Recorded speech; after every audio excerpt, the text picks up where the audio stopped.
ஒரு பதவி பெயர் இல்லாமல் என்னால் அதிகாரத்தை உருவாக்க முடியுமா? நிச்சயமாக முடியும். நிஜமான அதிகாரம் என்பது ஒரு இருக்கையில் அமர்வதால் வருவது அல்ல.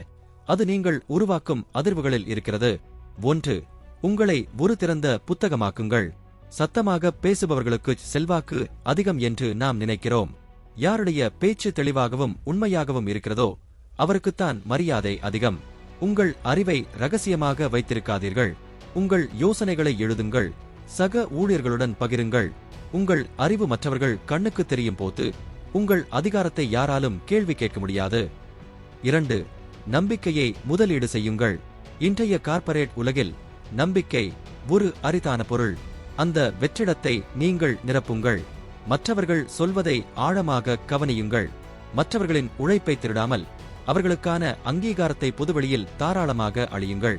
மக்கள் ஒரு கம்பெனியின் டைட்டிலை மதிப்பதில்லை, அவர்கள் ஒரு மனிதனைத்தான் மதிக்கிறார்கள். 3. பாலமாக மாறுங்கள். அலுவலகத்தில் பல துறைகள் தனித்தனி தீவுகளாக இருக்கும். இந்த தீவுகளை இணைக்கும் பாலமாக நீங்கள் மாறுங்கள். மற்றவர்களால் பார்க்க முடியாத ஒரு தீர்வை நீங்கள் இணைக்கும் போது அந்த இடத்திற்கு நீங்கள் இன்றியமையாதவர் ஆகிறீர்கள். உங்கள் ரோல் எதுவாக இருந்தாலும் உங்கள் வேல்யூதான் உங்களை காக்கும். 4. இது மிக எளிமையானது, ஆனால் பலரும் தோற்கும் இடம். இவன் சொன்னால் செய்வான் என்ற அந்த ஒற்றை வரிப்பெயர் உங்களுக்கு கிடைத்துவிட்டால் அதுதான் உங்கள் அதிகாரத்தின் அஸ்திவாரம். நம்பிக்கை என்பது ஒரு நாளில் பிறப்பது அல்ல, அது உங்கள் ஒவ்வொரு சொல்லிலும் செயலிலும் உருவாகும் கலை.